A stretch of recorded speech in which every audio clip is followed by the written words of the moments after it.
में कांच लगा है ना, इस तरह से कांच है।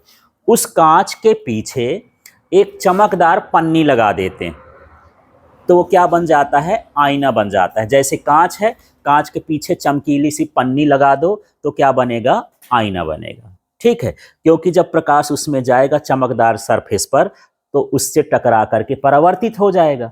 तो जब पूरा का पूरा प्रकाश परावर्तित होता है तभी तो दर्पण कहलाता है। तो चमकदार पन्नी बनती किससे है, तो जैसे एल्युमिनियम होता है, एल्युमिनियम की फॉइल होती है। जैसे मान लो आप लोग मिठाई के ऊपर देखते होंगे कि पतली पन्नी लगी रहती है ना, उसी तरह से एक पतली पन्नी होती है। तो उस पन्नी के दो भाग होते हैं, एक साइड चमकीला होता है और एक साइड लाल कत्था कुछ भी कलर पोत देते हैं, पूरा डार्क कर देते हैं।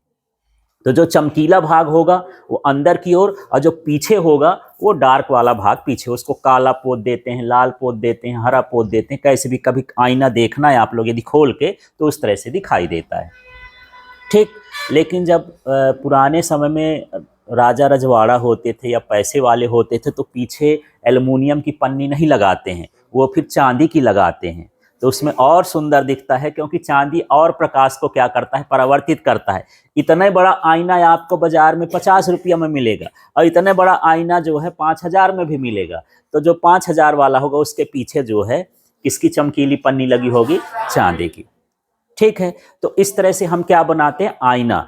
यदि ये भाग समतल है जो हम घरों में उपयोग करते हैं तो कैसा दर्पण होता है, समतल दर्पण होता है। तो दर्पण बनाने का तरीका समझ में आया। क्या लेना है आपको, कांच, और कांच के पीछे एक क्या चिपकाना है, चमकीली पन्नी, है ना। वो चमकीली पन्नी एल्युमिनियम की बन सकती है और भी कोई चमकदार धातु होगी उसकी बन सकती है और चांदी आंदी की भी बन सकती है। सामान्यतः जो बाजारों में मिलता है आईना उसके पीछे एल्युमिनियम की पन्नी लगी होती है। जितना चमकदार सरफेस होगी उतना चमक उसमें ज़्यादा आएगी, चेहरा उतना साफ दिखेगा। ठीक है, अब इसी तरह का गोली दर्पण होता है जो हमारे आसपास जल्दी नहीं मिलता है, ना हम उसका उपयोग करते हैं चेहरा देखने में कुछ भी नहीं। ठीक है, तो गोली दर्पण होता क्या है, तो इसमें दो तरह के दर्पण होते हैं। पहले कांच को इस तरह गोले जैसे ऐसे काट लेते हैं, इस तरह से ये कांच का टुकड़ा है। जैसे मान के चलो बल्ब देखे हो ना, उस एक समय जो है लाल लाल बल्ब जलता है जो 10 रुपए में नहीं आता कांच का बल्ब, उसके सामने वाले भाग को काट लो तो सामने वाला भाग ऐसा दिखेगा। ठीक है, तो ये गोला हो गया। अब हमको इसकी पुताई करना है, एक साइड चमकीला बनाना है। जैसे हमने बताया कि दर्पण लगाते हो तो दर्पण के एक तरफ ना लगाते हो, दोनों तरफ तो नहीं लगाते हो। ठीक, तो इसी तरह से इसके एक तरफ क्या करना है, पॉलिश करना है। पॉलिश करने का मतलब चमकीली सतह लगाना है। तो यदि मैं इस तरह से लगा दूं कि ये लगाया ये और इधर मैं ये डैश डैश कर दिया इस तरह से, तो ये कौन सा दर्पण कहलाएगा, गोली दर्पण है ना। लेकिन गोली दर्पण के भी दो प्रकार होते हैं, एक होता है उत्तल दर्पण और एक होता है अवतल दर्पण। उत्तल का मतलब होता है उठा हुआ तल, है ना। तो इसमें समझना, पीछे ये चमकीली पन्नी लगी है और सामने का हिस्सा क्या है, कांच का है।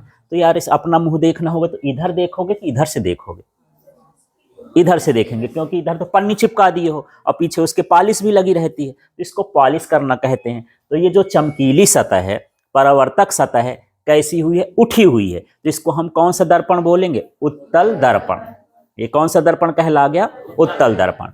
इसी तरह से मान लो इसको हम इस तरह से बना लेते हैं, ये अब खोखला भाग अभी था इस तरह से ऐसा है, तो इधर हम इस साइड क्या कर दिए, पॉलिश, और इस साइड ये उठा हुआ है। अब मैं इसको ऐसा कर दूं, पॉलिश पीछे कर देना है, इधर से मुझे मुंह देखना है, तो ये दबा हुआ तल हो जाएगा।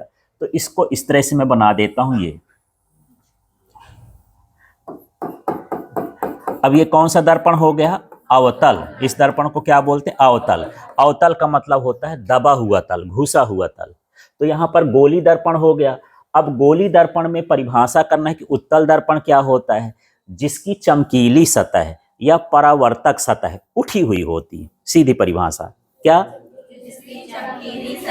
उठी हुई होती है उसे क्या कहते हैं, उत्तल दर्पण। और जिसकी दबी हुई होती है उसे क्या कहते हैं, अवतल दर्पण। जानने के लिए परिभाषा वगैरह तो आती नहीं है। अब जैसे इस शरीर में भी ना सबका नाम रखे हो कि ये हाथ है, ये पैर है, नाक है, मुंह है, कान है, इसमें भी कुछ नाम वाम रखे हुए हैं। उन नामों को भी समझते हैं कि क्या क्या नाम होते हैं। मुझे ये बताओ इसका केंद्र कहाँ की ओर होगा। यदि मैं बोलूं कि इसको राउंडर से खींचो तो इधर से खींचोगे कि इधर से खींचोगे? इधर से, है ना। तो इसका केंद्र कहाँ हो जाएगा? इस साइड। ये केंद्र हो गया। ये इसको सी से दर्शाते हैं, सेंटर। ये वक्रता केंद्र कहलाता है। जैसे आप राउंडर घुमाओगे ना तो गोला बनाते हो, तो जो गोले का केंद्र है उसी को हम क्या बोलेंगे? वक्रता केंद्र।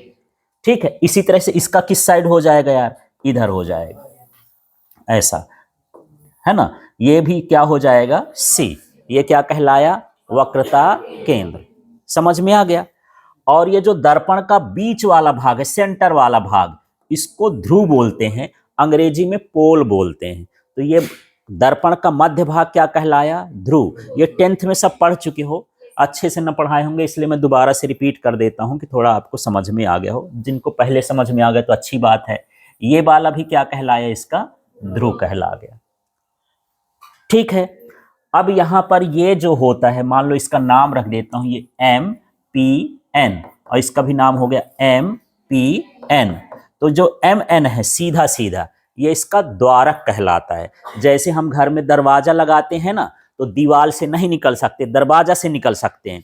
इसी तरह से प्रकाश जहां तक यहां से लौट सकता है परावर्तित होके, तो इसका क्या कहलाया? द्वारक, है ना। छोटा दर्पण होगा तो उसका द्वारक कैसा होगा? छोटा, और बड़ा होगा तो बड़ा हो जाएगा। तो द्वारक का मतलब एक हिस्से से, प्रारंभिक हिस्से से अंतिम हिस्से के बीच की क्या है? दूरी है, उसको हम क्या बोलते हैं? इसका द्वारक कहला गया।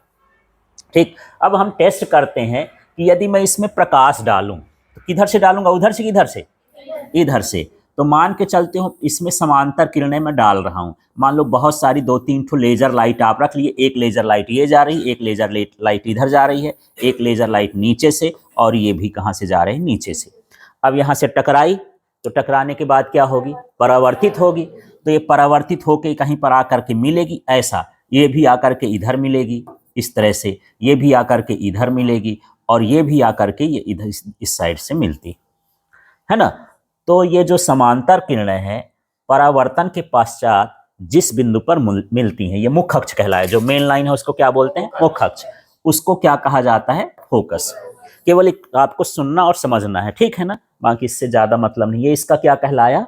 फोकस कहला गया। अब इसमें क्या है यार? किरण कहां से डालेंगे? इधर से, है ना। ये किरण मैं यहां पर डाल रहा हूं, यहां भी डाल रहा हूं, ऐसे। अब ये अंदर घुसेंगे कि बाहर आएंगे? अंदर कैसे घुसेंगी यार? अंदर तो घुसे नहीं सकती, उसको ध्यान, है ना। अंदर घुस नहीं सकती है, पर ऐसा लगेगा कि अंदर जा रही है, थोड़ा सा एहसास होगा। तो ये जा रही है लौट के इधर, पर ऐसा लगेगा कि ये अंदर की ओर कहां पर मिलेगी? ऐसे। ठीक है। ये वाली भी ऐसे जा रही, पर ये अंदर कैसे? इस बिंदु पर मिलेगी, ये इस साइड। ठीक। ये भी इसका क्या कहलाया? फोकस। ये आभासी फोकस कहलाता है, ये वास्तविक फोकस कहलाता है। यहाँ वास्तविक किरणें मिल रही हैं, वहाँ कैसी मिल रही हैं? आभासी किरणें। इसमें आभासी प्रतिबिंब बनेगा, और इसमें कैसा बनेगा? वास्तविक प्रतिबिंब बनेगा। ठीक है। ये किरणों को फैलाता है, इसलिए इसको अपसारी दर्पण भी कहते हैं। ये देखो, इसका दो नाम हो गया ना। एक कौन हो गया? उत्तल दर्पण, और दूसरा क्या हो गया? अपसारी। ठीक है। और ये क्या हो जाएगा? अवतल दर्पण, है ना। और साथ में ये होता है अभिसारी। तो अभिसारी का मतलब होता है जो किरणों को इकट्ठा करे, और जो किरणों को फैलाए वो क्या कहलाता है? अपसारी कहलाता है। ये भी इसका क्या कहलाया? फोकस कहला गया। ध्रुव से लेकर के फोकस तक की जो दूरी होती है ना, उसको क्या कहते हैं? फोकस दूरी। यहां से यहां तक की दूरी क्या हो गई? फोकस दूरी। तो इसको यदि मैं नाम लिखूं तो P से लेके कहां तक की दूरी? F तक की, ये फोकस दूरी है, और इसको ऐसे तिरछा F से दर्शाते हैं। ठीक है। और ये जो P से लेके C तक दूरी है, PC, इसको वक्रता त्रिज्या कहते हैं। तो PC को, त्रिज्या को किससे दर्शाते हैं? R से। तो ये R होता है।